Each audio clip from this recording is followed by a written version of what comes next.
actually chose. But God has been good. And I'm very thankful, as I was saying, for the opportunity to serve this great constituency. As I stand here, there are many memories that run through my mind, even before this complex was a complex. And it was just an open field where cows would graze, and cattle, and sheep, and goat. But I'm happy that you guys have given me the opportunity to represent you in Parliament, and I'm confident that you will select me and vote for me again in the by-election. Sometimes things happen to us in life, and we ask God why. But if we truly believe in God, we know that everything that happened to us happened for a reason. Sometimes we might not see the reason, but trust in God that the reason will reveal itself. This journey has been nothing but excitement for me. It has not depressed me one way or the other. Because when God has a mandate for you, He prepares you for the mandate. And throughout my life, I've seen many ways in which God has created me for this journey. So when Gaston Brown and the Speaker of the House and Samantha Marshall come with their bully politics, for 16 years of my life, I've taught children in the school system to disarm bullies. So bullying is not going to move me. It just makes me stronger. The biggest problem, I believe, outside of that picture we saw on the screen a while ago, that the Prime Minister has with me, is that he tried to buy me, and I refused him and his money and his offers.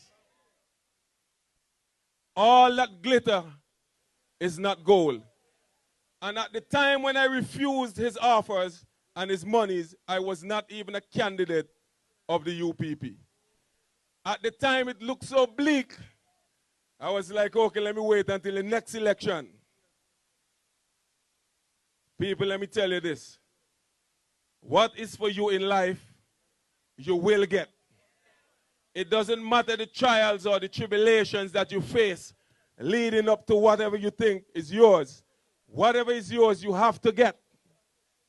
And once you stay believing in God, everything will work for the good. Now, we have a situation here where they said my nomination was not valid. So I'm in Parliament illegally. I resigned, and they still want me in Parliament. How do you please these people? But let me tell you what's at work here. And the former political leader alluded to it earlier. Democracy is under threat under this administration. St. Mary South, don't see it as they're taking me to court or they took me to court. They took you to court. The decision that you would have made in the last election, this is what they're challenging or they challenge in the court. They do not respect your right, your democratic right, to have a say in the affairs that takes place in this country. Gaston Brown and his administration want to choose for you, the people of St. Mary South, and get a candidate that you would have rejected through the back doors of Parliament. I took some time because, I come from a teaching background, and I researched the word democracy. Let me see if I can see, because my paper a little wet up here. Can't see properly, but I think I understand what you say from my research. Democracy, basically, by definition, is the people having a say in what goes on in a country. It is different from a socialist system.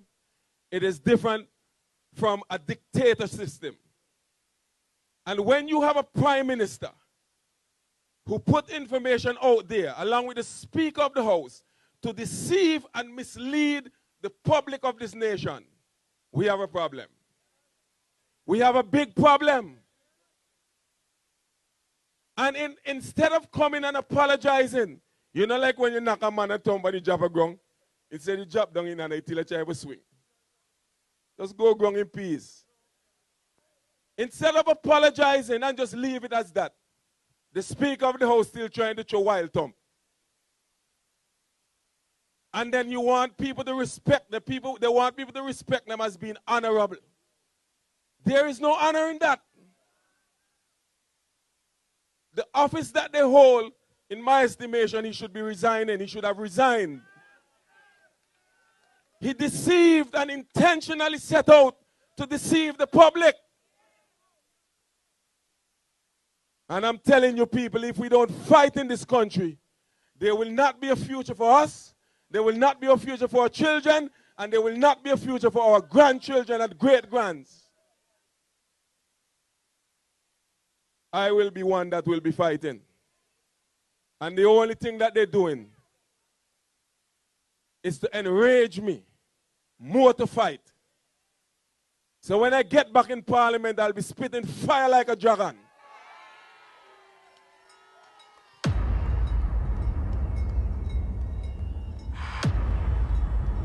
And I know they don't want to deal with people like me because I'm a straight shooter. I don't mix matters. I speak it as it is.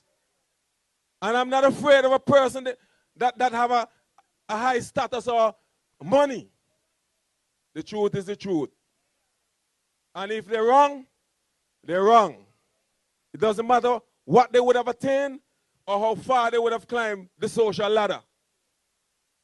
And if we as Antiguans learn and practice to see wrong for wrong, Labour Party will not ever win another seat in this country. Do not make money cause you to sacrifice your future in this country.